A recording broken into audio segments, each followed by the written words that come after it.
राज्याचे माजी उपमुख्यमंत्री अजित पवार यांच्या विमान अपघाताला आता 1 महिना पूर्ण झालाय। या महिन्याभरात राजकीय घडामोडी घडल्यास पण दुसऱ्या बाजूला या घटनेवरून झालेले आरोप सुद्धा चर्चेत आले। हे आरोप करण्यात आघाडीवर होते शरद पवारांच्या राष्ट्रवादीचे आमदार रोहित पवार। रोहित पवारांनी मुंबई आणि दिल्लीत पत्रकार परिषद घेऊन हा अपघात नसून घातपात असल्याचे आरोप केले, वेगवेगळ्या शंका उपस्थित केल्या। पण त्यानंतर त्यांनी आधी मरीन लाईन्स पोलीस स्टेशन आणि बारामती तालुका पोलीस स्टेशनमध्ये जात FIR नोंदवण्याची मागणी केली। पण दोन्ही पोलीस स्टेशन्समध्ये FIR नोंद करून घेण्यात आली नाही। पण या प्रकरणात FIR दाखल का होत नाही? रोहित पवार ही मागणी आक्रमकपणे करत असले, अगदी राजकीय नेत्यांच्या भेटी घेत असले तरी या प्रकरणात FIR का दाखल होत नाही पाहूयात या व्हिडिओमधून। नमस्कार, मी चिन्मय आणि तुम्ही पाहताय बोलभिडू। सगळ्यात आधी बघूयात रोहित पवारांची मागणी काय आहे। तर अजित पवारांचा विमान अपघात झाल्यानंतर DGCAने जो अहवाल दिला त्यानुसार VSR कंपनीची 5 विमानं नादुरुस्त असल्यानं ती ग्राउंड करण्यात आली। याच अहवालानुसार VSRची विमानं नादुरुस्त होती। DGCAने त्याबाबत निष्काळजीपणा केला, त्यामुळे DGCAवर ग्रॉस निग्लिजन्सचा गुन्हा दाखल करण्यात यावा, त्यासाठी FIR करण्यात यावी। सोबतच VSR विमान कंपनी, एरो हँडलर कंपनी यांच्या विरोधातही FIR करण्यात यावी अशी मागणी रोहित पवारांनी केली आहे। त्यासाठी त्यांनी मुंबईच्या मरीन लाईन्स पोलीस स्टेशनमध्ये बारामती तालुका पोलीस स्टेशनमध्ये जाऊन FIR नोंदवण्याची मागणी केली, पण दोन्हीकडेही FIR नोंदवण्यात आली नाही। त्यानंतर रोहित पवारांनी राज्याचे गृहमंत्री आणि मुख्यमंत्री देवेंद्र फडणवीस यांची भेट घेतली, तरीही FIR दाखल झाली नाही। तर या सगळ्यामुळे एकच प्रश्न पडतो, तो म्हणजे ही FIR दाखल का होत नाही?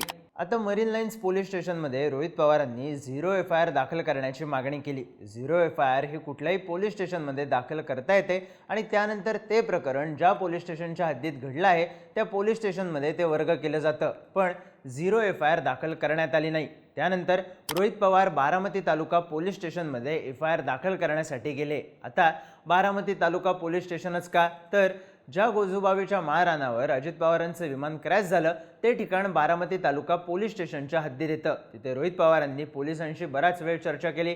त्यानंतर 1 तासात पोलीस FIR संदर्भातला निर्णय घेतील असंही त्यांनी सांगितलं। मात्र तरीही FIR दाखल झालीच नाही। पण इथं एक गोष्ट लक्षात घ्यावी लागते, ती म्हणजे याच बारामती तालुका पोलीस स्टेशनमध्ये अजित पवारांच्या अपघाताबद्दलचा ॲक्सिडेंटल डेथ रिपोर्ट म्हणजेच ADR दाखल आहे।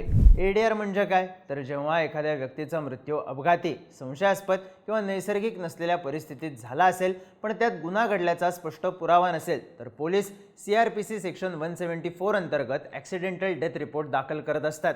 त्या घटनेची ही पोलीस स्टेशनमध्ये असलेली प्राथमिक नोंद असते। रस्ते अपघात, रेल्वे अपघात, घरात अचानक झालेला संशयास्पद मृत्यू, पाण्यात बुडून झालेला मृत्यू, यात ADRची नोंद होते।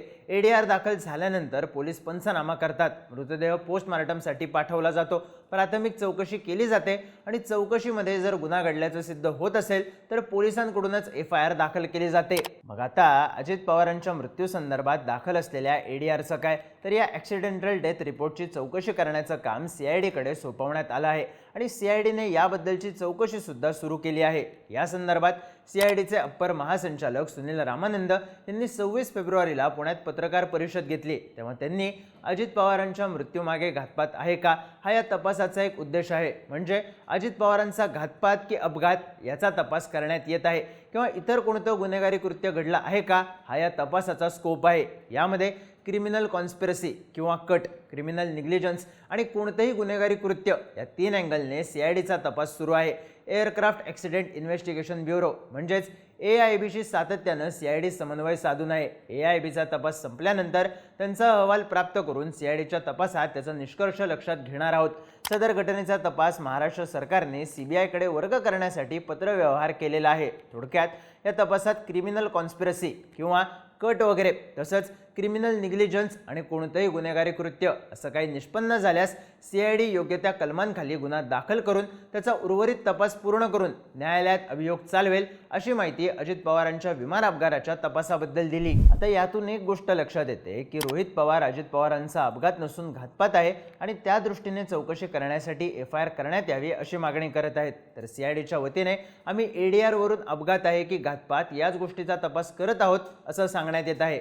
सोबतच CID कडून जर घातपात असल्यासंदर्भात पुरावे मिळाले तर CID कडूनच FIR दाखल करण्यात येईल असेही सांगण्यात येतंय। त्यामुळे आधीच दाखल असलेल्या ADRचा तपास आणि चौकशी सुरू असताना त्याच तपासासाठी FIR दाखल केली जात नाहीये। रोहित पवारांची मुख्य मागणी आहे ती DGCA वर गुन्हा दाखल करावा अशी। आतापर्यंत भारतात जे मोठे विमान अपघात झाले त्यामध्ये सहसा DGCA वर गुन्हा नोंद झालेला नाही। 1996 मध्ये सरखी दादरीमध्ये 2 विमानं हवेतच एकमेकांवर आदळली, त्यात 349 जणांचा मृत्यू झाला, पण या प्रकरणात थेट DGCA वर FIR दाखल करण्यात आली नाही। त्यानंतर मंगलोरमध्ये झालेला एअर इंडिया एक्सप्रेसच्या विमानाचा अपघात, कोझिकोडमध्ये झालेला एअर इंडिया एक्सप्रेसच्या विमानाचा अपघात, यानंतर DGCAच्या कारभारावर टीका झाली पण त्यांच्यावर FIR दाखल झाली नाही। 2025 मध्ये अहमदाबादमध्ये एअर इंडियाचं विमान क्रॅश झालं, त्यानंतर मेघानगर पोलीस स्टेशनमध्ये ॲक्सिडेंटल डेथ रिपोर्ट नोंदवण्यात आला।